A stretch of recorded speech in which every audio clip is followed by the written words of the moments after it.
Good morning, guys. Welcome back. In today's very video edition here, I'm going to be teaching you guys car common problem and their solution. Let's go.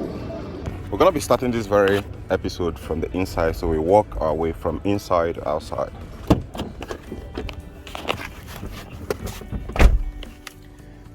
If you step into your car and turn on your car ignition switch, the check engine light should show. As soon as the check engine light shows, start up the car. And if the check engine light remains on, as you can see that the tire pressure light is flashing. Let me start from there. If the check engine light is showing, that means there is one or two engine electronics problem that needs your attention. And sometimes it could be transmission related problem. So it's most often times bad oil sensor, bad coolant temperature sensor, but it's something that actually works your time, something that you need to pay attention to, because if you don't, it's going to result into more engine problems. However, for this very problem here that prompted this very check engine light, it is the reason why the engine is making a ticking sound, and that is something which you need to fix. For this very Mercedes-Benz, it's very simple. You can go ahead and place this very part here, and that is where the problem is. So this overhead VVT system that is in here, most preferably a brand new one, is gonna solve it. We go up to next. If you start up your car, engage your car into gear, or it won't shift out of park. If your car won't shift out of park, be sure to make sure that the ignition is on, because if the ignition is not on, and be sure you depress the brake pedal. If these two things are not well in their order, it will not get out of park. You can see right now it's getting out of park. However, if you have done these two and still the car is stuck out of park, you want to check. There is some cars, mostly Toyota, that have some button here which you can pop that open. That is an emergency shifter release which you can press and release it. However, for most cars, this often for most Japanese cars, this is a typical sign that your rear brake light is bad, or a brake switch. And brake switch can often be found on underneath the steering column here, somewhere around here. So research about yours and know where yours is.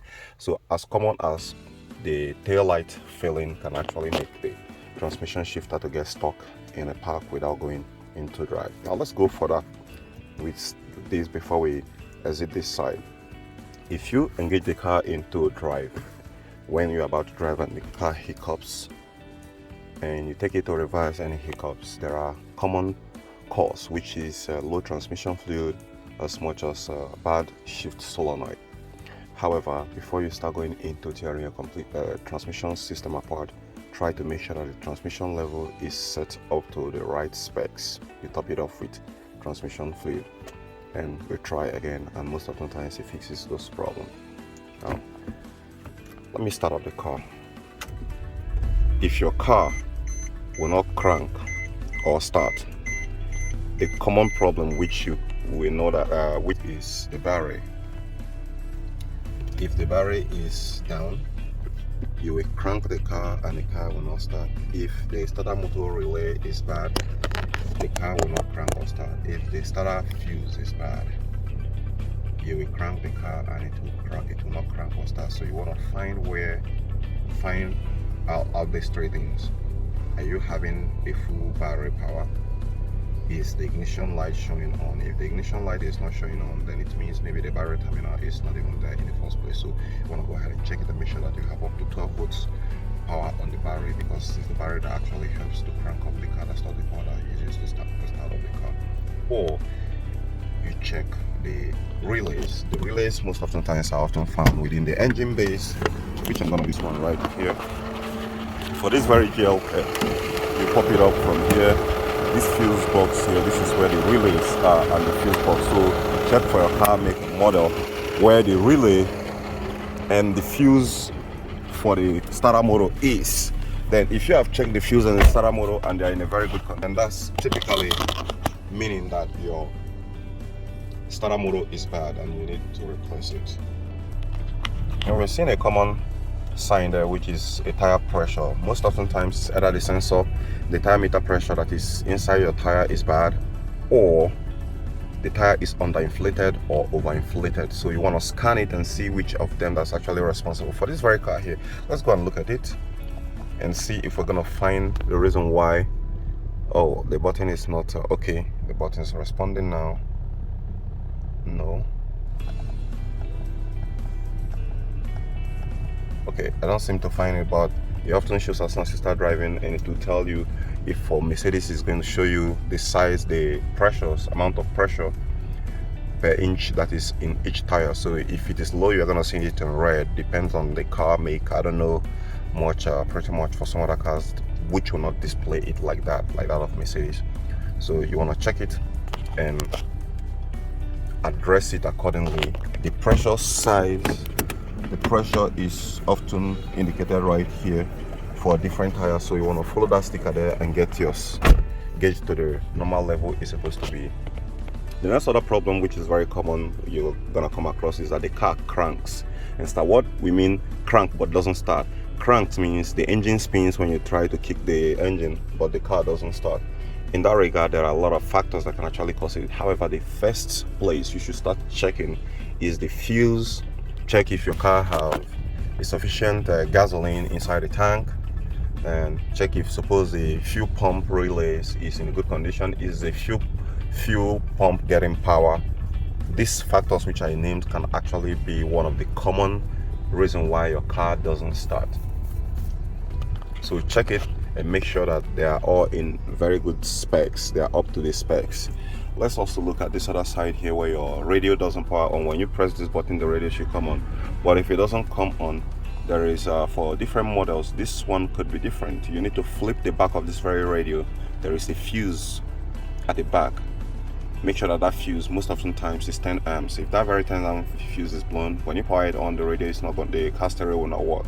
As for this very Mercedes on, there is a dedicated fuse for it, which you're often going to be finding somewhere in this side or underneath the steering column. So you want to check it and look out for the fuse wiring diagram on the internet. That's going to help you to determine where the problem is coming from, or could be that the radio itself is bad. Now we'll go down on this part here. You put on the AC, the fan is blowing, but it's not coming out cool. The common problem which often cost us the common solution for such problems, bad fuse, bad relays. Those fuses can often be found within the engine bay, just like I showed you previously. The fuse will be labeled AC compressor in some models. In some models, you're not going to see any label there. However, for the compressor, again, you're going to be seeing magnetic clutch relay. So check out those relay. Over time, they often get caked and they don't transmit power to the compressor, and that could actually disrupt the AC from getting power, and your car will be blowing cold there. Then some other common fix for those reasons there is, if you check the fuse, you check the relays, and their relays are in a very good condition, but still the AC is still blowing warm air, check if the system has a refrigerant, a reasonable amount of refrigerant inside it, because if there is no refrigerant, it's going to turn off. For this very here, you have the service port located here, and the high side and the low side. So be sure to check and find out where your own service ports are, and use a manifold gauge set, a cheap manifold gauge set, to get the refrigerant quantity that the car needs into it, and that should be able to solve the problem. The next problem also, which is very common here, is that your cigarette lighter charger is not working. This is a very common problem. So if you plug in your charger and it doesn't work, there is a fuse underneath the steering column, or here, depending on the car make and model, find the fuse. It's often 10 amp fuse, and locate it. As soon as you replace it, everything should be back working. Now the other side we also want to look at is the window glass is not winding up. For different car make and model have a different varieties and their solution. For Volkswagen make, there is a fuse dedicated for the glass. Some other cars doesn't have fuse dedicated. Then before you start condemning the whole thing, there is a very simple diagnostic procedures. Is it only this glass that is not winding, or the entire four? If it is the entire four, then this very master window master switch is bad. You need to replace it. However, if it is only this one here, check if suppose the button is defective. Check for fuse. If it is only this one that is not winding up, it winds down from here but it doesn't wind up from that same place there, that means that that's the very switch there is bad. You need to replace it. Another common problem is that the remote will not unlock or lock the car. If you discover that the remote will not lock or lock the car, this key fob here has a battery inside which you can replace, a coin battery. So replace the battery and try again. Most often times it fixes those problems why the remote will not unlock or lock the car. Next common problem is that you're perceiving a bad odor in coming out of the vents when you are using the AC system. There are two possible causes that can actually cause that very scenario. The one is that you're having a lot of dirt that are within the system of your car AC and it's coming out. It has become so saturated that it's coming out of here. Second, your evaporator is bad and it's leaking refrigerant. That is a huge problem which solving it can most often times boil down to removing the entire dashboard to replace the evaporator. However, for this one, for most cars, you pop the glove compartment open and replace the pollen filter. Now some other common problem which you're also going to be noticing that is that AC is tripping. That's a common problem. What takes care of that 9 out of 10 most often times is a dirty pollen filter. So go ahead and replace your cabin filter if your AC compressor is constantly tripping on and tripping off. Some other cause that can also make that AC compressor to keep tripping off and tripping on is overcharged refrigerant inside the system. So be sure to check and make sure that the amount of refrigerant which is inside your car AC system is up to the specs and not above. Another common problem you're going to be finding in your car is that the horn doesn't work. Every horn has a fuse, so you want to check it, and the fuse most often times can be within the engine compartment, the relays that are with a fuse box within the engine compartment or the one underneath the steering column. So find it and you should be able to replace it. Find the right one. If it is blown, replace it. If it's blown again, then there is a short within the system which need to be addressed professionally. Next problem we'll be looking at here is your headlamp is not working. You turn it on and none of them are working. Let's say if it is the high beam that is working and the low beam is not working, that means there is a fuse that is bad. However, in some car make, if it is one of the high beam that is not working and the other high beam is working, you also want to check fuse. However, if it is for Toyota model, some of them have a bulb that has both the high beam and the low beam. Check if any of those bulb within the high one or low one are blown. If it is blown, then replace the bulb itself, because that shows that the fuse are intact but the bulb is the one that have the problem. So go ahead and replace it. The next one we want to look at here is the reverse light is not working. If the reverse light is not working, there is a switch. There is a reverse switch that is often mounted at your engine. That is very hard to find, but for most manual power transmission car, you're gonna see it. So it's either the wiring are out of place or the switch is defective. Go ahead and replace it. Now before we go out of that very place there, let's come back to the dashboard a little bit again. If you put on your key in the ignition and you're driving and you're seeing the brake on, that's a problem. What that means is that this very handbrake, which has been shifted from hand to brake, leg brake here, you need to pull this for Mercedes. For some other model, if it is Toyota, if you depress it like this, you need to depress it again to come up.